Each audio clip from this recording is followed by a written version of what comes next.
Welcome everybody to a look at a new release from 88 Films, and that is the 7% Solution. So this is basically summed up as Sherlock Holmes meets Sigmund Freud, and it's on the whole a really rather solid effort. So it's released in 1976, directed by Herbert Ross, who I've not seen anything from before, but he's most well known for directing Footloose. And it's a mystery film clocking in at 113 minutes long, and it's got a spectacular cast. You've got Alan Arkin, Vanessa Redgrave, Robert Duvall, Nicole Williamson, Laurence Olivier, Samantha Egger, and Charles Gray.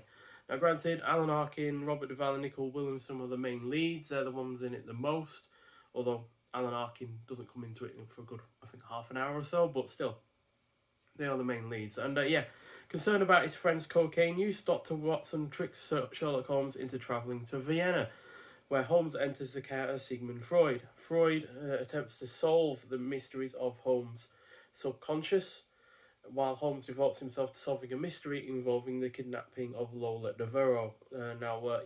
Dr. Watson is played by Robert Duvall, Sherlock Holmes is played by Nicole Williamson, and Lola Devereux is played by Vanessa Redgrave. And despite a somewhat sluggish start, this mystery film does gradually get better to the point that the finale is huge fun while coming to a satisfying conclusion.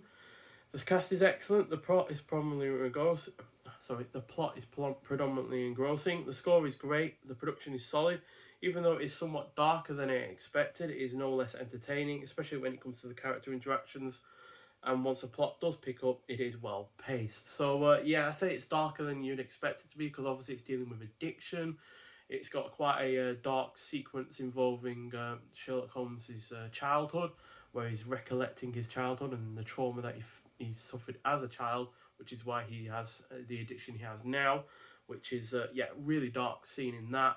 And but it does eventually, like I said, get a bit gradually more entertaining, to the point where the finale, which involves one train chasing another and then a fight on the train and on top of the train and all of that lot, is real fun. And the cast as a whole is really rather entertaining. So with this release, you get the really rather nice slipcover with it, which has the new artwork on it.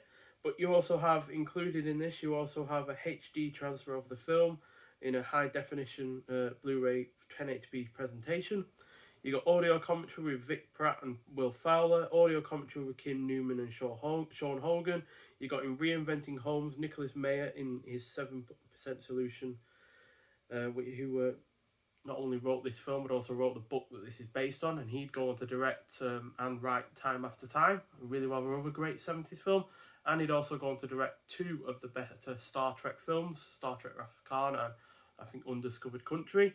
And then you've also got When Sherlock Met Siegmund, Crew Member Memories, A Different Sherlock, David Stewart Davies on the 7% Solution, and then you got Working with William, and Anne Skinner Remembers William Reynolds.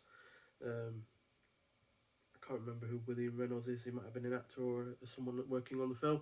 Then you got the theatrical trailer, Stills Gallery, and Reversible Sleeve, with featuring new artwork by Sean Longmore and the alternative original artwork. So this is the alternative original artwork, which I also really like, because not only do you have Sherlock Holmes and Sigmund Freud on it, but you also have Vanessa Redgrave's character.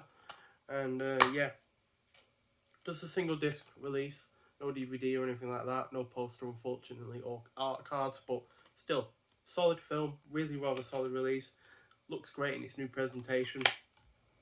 And I love the tagline that is on the back of this. This story is true, only the facts have been made up. So really, really solid film. And it's definitely something that we haven't had from 88 Films before. They usually concentrate on martial arts films or horror films, slashers and that kind of variety of films.